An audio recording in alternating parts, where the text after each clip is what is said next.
आम चुनाव में अगर विपक्षी दलों की जीत होती है और चुनाव के बाद अगर महागठबंधन बनता है तो पीएम उम्मीदवार कौन होगा, ये सवाल सत्ता के गलियारों में गूंज रहा है। हालांकि इस रेस में अभी तक कांग्रेस अध्यक्ष राहुल गांधी का नाम ही आगे चल रहा है, मगर इस पर जारी सस्पेंस के बीच अब राष्ट्रवादी कांग्रेस पार्टी के प्रमुख शरद पवार ने एक ऐसा बयान दिया है जिसने सभी को चौंका दिया है। क्या 2019 का आम चुनाव 2004 जैसा इतिहास दोहराएगा?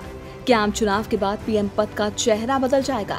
ये सवाल एनसीपी नेता शरद पवार के बयान के बाद उठ रहा है। दरअसल शरद पवार से कांग्रेस अध्यक्ष राहुल गांधी की प्रधानमंत्री पद की उम्मीदवारी को लेकर सवाल पूछा गया था, जिस पर उन्होंने कहा कि विपक्ष का पहला लक्ष्य भारतीय जनता पार्टी को चुनाव में हराना है। उन्होंने कहा कि राहुल गांधी प्रधानमंत्री बनने की रेस में नहीं है। जिस तरह मनमोहन सिंह जैसे चेहरे को हर किसी ने स्वीकार किया था, उसी तरह इस बार भी कोई ऐसा चेहरा ही प्रधानमंत्री होगा।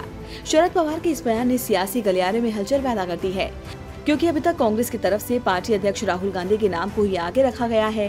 यहां तक कि राहुल गांधी के कई बयानों से पीएम पद को लेकर उनकी महत्वाकांक्षा झलक चुकी है।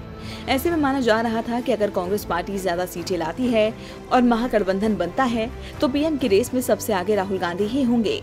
मगर अब शरद पवार के बयान से तो ऐसा लग रहा है कि जैसे महागठबंधन में कोई और ही खिचड़ी पक रही हो।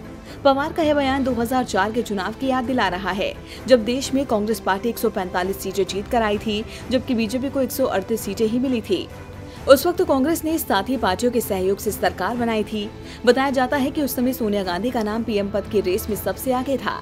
यहां तक कि कांग्रेस से लेकर पूरा यूपीए सोनिया के साथ खड़ा था, मगर बीजेपी की तरफ से उनके नाम का पुरजोर विरोध किया गया, जिसे देखते हुए सोनिया गांधी ने मनमोहन सिंह का नाम आगे कर उन्हें पीएम की गद्दी पर बैठा दिया था। लेकिन इस बार हालात थोड़े बदले नजर आ रहे हैं, क्योंकि इस बार साथियों के मन में ही पीएम पद को लेकर महत्वाकांक्षाएं हिलोरे मार रही है। ऐसे में अब आगे क्या होगा, ये देखना दिलचस्प होगा। डीबी लाइव की रिपोर्ट।